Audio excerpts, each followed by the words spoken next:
Tony Mepham joins me in the studio. Let's deal with that Michael and Douglas Athletic one, because no shocks today, but my word, Michael came very, very close indeed, and they were leading at half-time.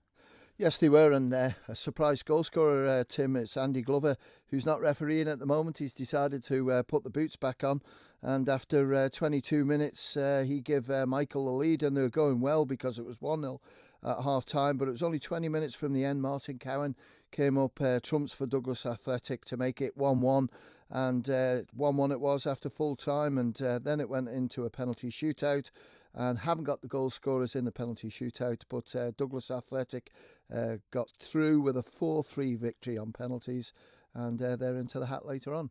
Yeah, good performance, though, from Michael, but Douglas Athletic do get through. At the Bowl, another Division 2 and a lower Division 2 side put in a very creditable performance against the Premier League leaders. St Mary's won in the end 4-0, but quite a lot of the goals were in the second half, and D&D can hold their heads high, especially, I believe, the goalkeeper.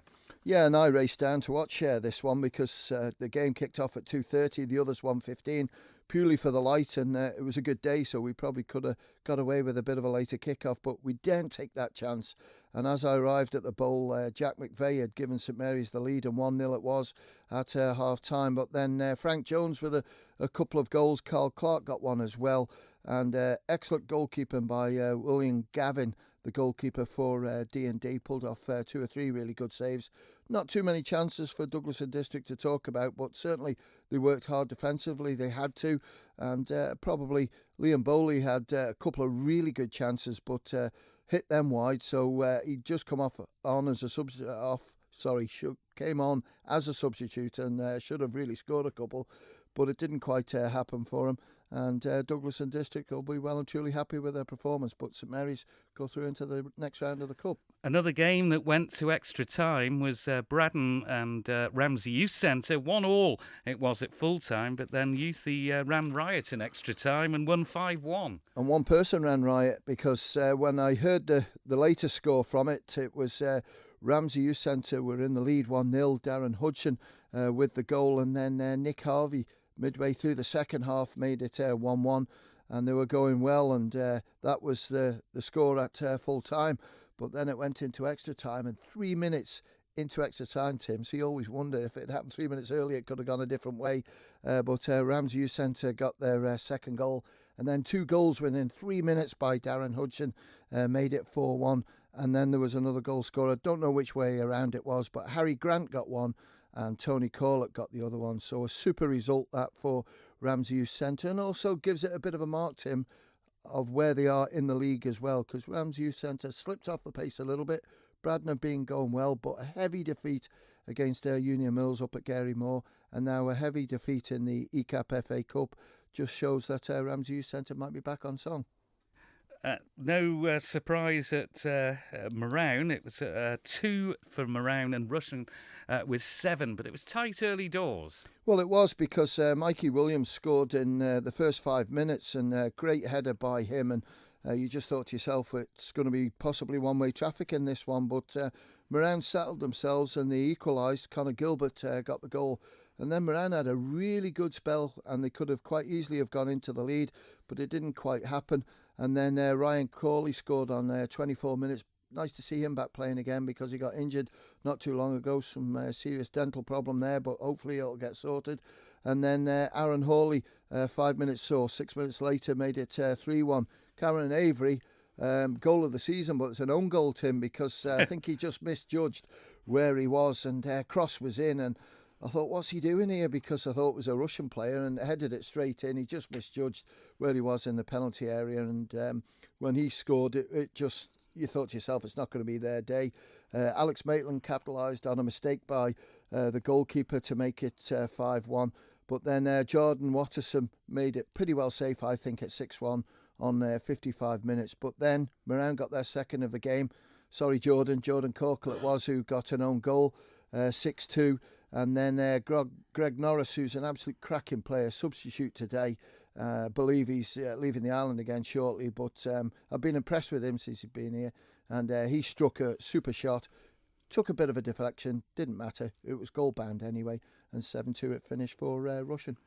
And Peel 4, St John's 1 in the big Western derby. Yeah, and I think the first goal was a little bit late in this one, but I think it's a mad panic now because I think there's 5 of the lads now racing down to Ronaldsway to get on a flight. I know Rhys Oates, Lee Gale, they've got Tom Wood, Matthew Woods is going away, Johnny Kelly is going, Dan Simpson as well. They're all away skiing, they're on the slopes tomorrow, so well done to them for juggling this round the booking. But I've got a bit of a match report on this one, Tim, and we'll see if we can get it up. Was Peel 4, St John's 1, Lee Gale a hat-trick, an own goal. Lee Gale's penalty on 27 minutes given the lead after Matthew Woods was fouled. Lee Gale at the far post after a low cross from Dan Simpson on 56 minutes, and then Rhys Oates cross turned in by defender for the own goal on 71, and then a powerful finish by Lee Gale after great skill by Danny Lane, who's improved big time over the last few games, on the 92nd minute. Defensive mistake, we've got to name him because he's going on holiday now, to Tom Wood, and Paul Whitehead for St John's, who used to play for Peel, was there and took advantage with a clever shot from him, a lot of power on it. That was on 93 minutes, and that was the final score. Peel 4, St John's 1, and boys, enjoy your holiday. Yes, indeed. St George's 14, Governors Athletic 0, and Governors Athletic, bottom, of course, of Division 2, were tweeting throughout the afternoon, and probably the most tweets they've had on a Saturday. Well, exactly, but fair play to them. Governors Athletic have been very complimentary to St George's. Very, very young team, did really well, but the strings were being pulled by Johnny Myers, and this is coming from Governors, not from Johnny. Johnny got a hat-trick. Nathan Cardy, who's an excellent young player coming through, bright future, and already one or two people are saying this is potential Ireland team here, and possibly even FC Isle of Man as well, but he got 4. Incredible score that for him. Ashley Higginbottom got a couple of goals. Jacob Crook, this time next week, will be leading the Ireland under-18s against Essex in the County Youth Cup. A couple of goals for him. Joe Quayle got 2, and Jay Skelcher Maxwell got the other one. But compliment also from St George's to Governors. Never gave up, tried right the way through the 90 minutes, but obviously St George's top-class outfit, and they got the result they justly were rewarded with. And our final game, Union Mills 1, Onken 3. Bad day in the office from Union Mills, they're saying, and what they've said is some days they could have won this game quite easily with the chances that they had, but it didn't happen. But take nothing away from Onken. They led at half-time 2-1. Jack Murray got the goal for Union Mills for Onken. 2 goals by Barry English, both of them penalties, surprised at that one. And Josh Welsh got the other one for Onken. So they'll go into the hat for the draw later on. Well, that's the ECAP FA Cup first round results. We'll have the draw for the second round coming up very shortly, but we'll just tidy up the rest of the football. And a huge game, Tony, at the bottom of the Canada Live Premier League. And Ramsey have actually jumped up to 9th place on the back of this 5-2 victory over Pulrose. Pulrose looking now the favourites to go down. 5-2. They certainly are. There's still plenty of games to go for them, but by all accounts, a great advertisement for football. A lot of pressure on both sides today, young players as well. But, Ramsey, I think, were 2-0 up at half-time. Good fight back by Pulrose. Kieran Smith were one for Pulley. Owen Canepa, good player he is too, got the second one. But star of the show today, Jamie Moffat. He can play in goal or he can score goals, and today he's done the latter. 4 goals by him, so well done, Jamie.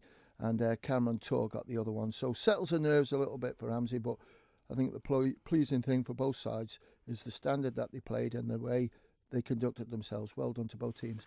Yeah, it's going to be tough. Pulley have got to try and pinch a win from somewhere, haven't they? And just to give you the situation at the bottom, 9th now are Ramsey.